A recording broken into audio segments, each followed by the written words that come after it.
والكلام هنا موجه إلى الإخوة الأهلوية اللي مش فاهمين أو فاهمين بس عاملين نفسهم مش فاهمين.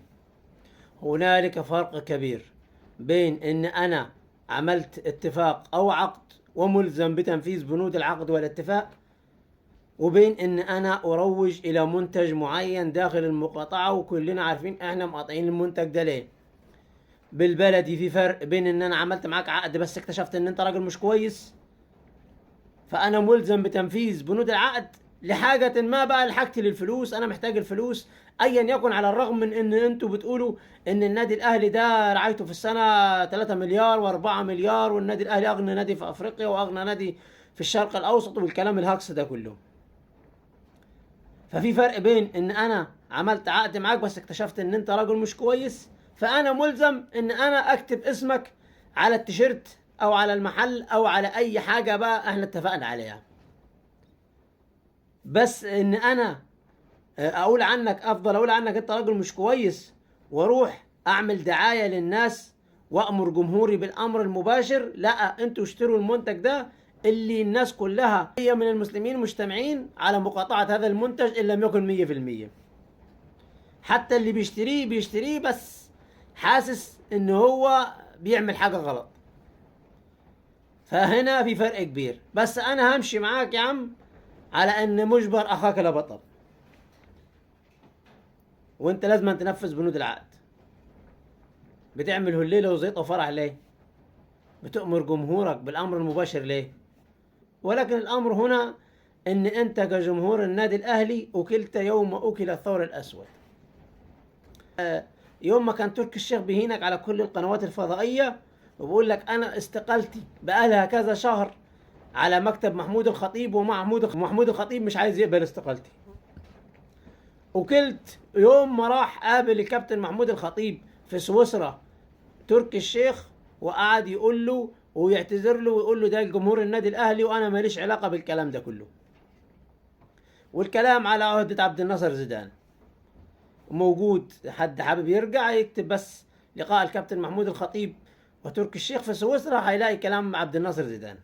هعتبر ان عبد الناصر زيدان راجل كذاب بعظمة لسان الكابتن محمود الخطيب. قبل ما ينجح قال لك انا كلمني المستشار تركي الشيخ قبل الانتخابات ب4 شهور وقال لي انا على تم الاستعداد ان انا ادعمك باي حاجة انت عايزها، وقال لي انا على اهبة الاستعداد ان انا ادعمك باي حاجة انت عايزها.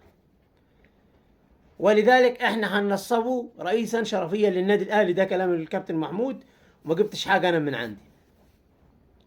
انت اكلت يوم جاب لك لاعب اهان رموزك واهان ناديك واهان جمهورك، ومع ذلك انت اعتبرت ان دي صفقة بوم واو لاجل ولا شيء، لاجل لاعب في النهاية سيمر. هيلعب كام سنة اللاعب ده؟ 10 12 سنة في النهاية هيمر وهيبقى فترة في تاريخ النادي.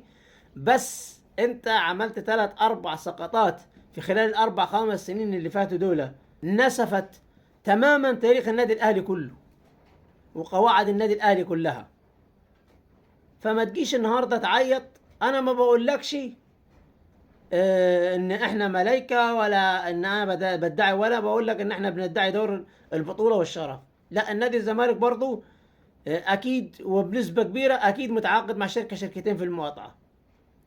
فده حتى وان لم يكن بالطريقة المباشرة، لا، في شركات بيبقى ليها اسامي اخرى وتندرج تحت اسامي اخرى زي امريكانا وخلافه. فالموضوع مش ادعاء بطولة، ولكن انت لست ملزم بان انت توافق او تستعر من اللي عملته ادارتك. بس انت ملزم بحاجة واحدة بس، ان انت لما تتعامل حاجة غلط لا تقول يا جدعان الحاجة دي غلط. ده اللي مطلوب منك كجمهور، مش مطلوب منك ان انت تروح تقفل النادي ولا تهد النادي ولا. وانا بقول لك ودي لن تكون المرة الاخيرة، وما تستبعدش ان انت تشوف تركي الشيخ موجود داخل جنبات النادي الاهلي، لان النادي الاهلي يمر بازمة مادية طاحنة. وقلنا الكلام ده قبل كده كذا مرة. كان موقف النادي الاهلي على حيله هي اللعيبة اللي اشتراها تركي الشيخ وفلوس تركي الشيخ، او اللعيبة اللي جدد لها تركي الشيخ. بعد ما مشي تركي الشيخ في النادي الاهلي اخذ قرض ان لم تخن الذاكره ب 300 مليون في 300 مليون. دي الحاجات اللي كانت موقفه النادي الاهلي على حاله. انما اي حد هيقول لك اي كلام غير ده فبيقول لك هكس. والاداره دي خلاص هي بتشطب اوتوماتيك، مش هتنجح تاني صدقني، لان هي ما عندهاش حاجه تقدمها تاني. بمنتهى الصراحه والحياديه، هي الا لو ما لقتش حد يدعمها ماديا مش هتنجح تاني.